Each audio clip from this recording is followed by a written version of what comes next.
you is of the Rolls-Royce Phantom 2. It's a 1/24 scale model by Italeri, and here we have some of the dimensions and the details there. And there's a picture here of the actual finished model, but let's have a look inside. Let's see, there's a lot of sprues here.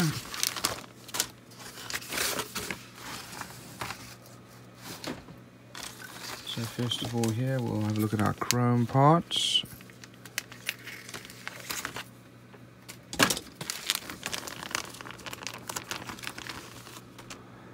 And fairly well molded, good level of detail. We've got our headlights, we've got our front grille, we've got our windshield frame.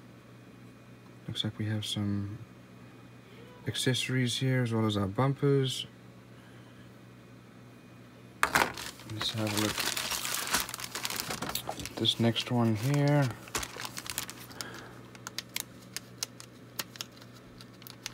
And this one here, we can see we've got some grey and orange. It's unusual. I don't know why we have orange there, not just grey. Here's the door panels. Reasonable level of detail. Here we have the front frame, as well as the runner boards and wheel wells. Here's the engine covers. This looks like the spare wheel covers. We've got the front of the engine cover, the hood, and we've got some engine parts here. The main engine is there. We've got some wheel parts. I guess you can do either one depending on which one you wanted. But really good level of detail and well molded there, as you can see. Let's have a look at these other two sprues. So over here we have our glass, and that's relatively well molded. So we do have a roof if you wanted it, and the insides of our doors look like they're fabric.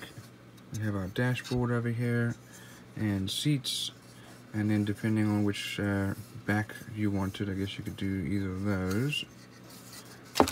And here we have our tires. They're actually made out of plastic, not rubber or vinyl.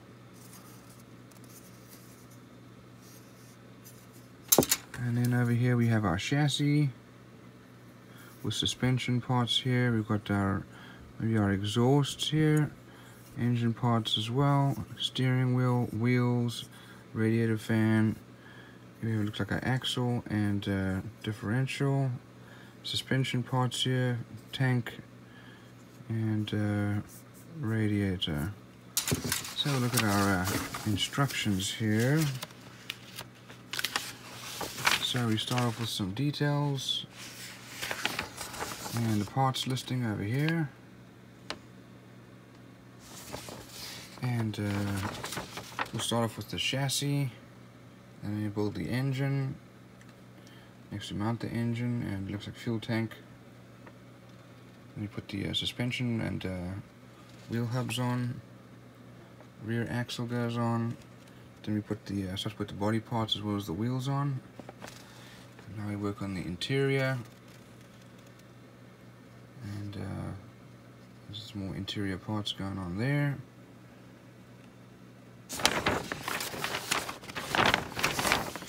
Next we put all the body parts on, some more body parts including bumpers, lights, and then wheels go on. And then next you can put the rear body parts on, including the roof if you wanted that, or you can have the roof down, either of those options. And then that's the front, side, and top, but no details about decals. There are no decals in this kit, and also no details about the paint guide. There's no painting instructions, so it's pretty much whatever you want.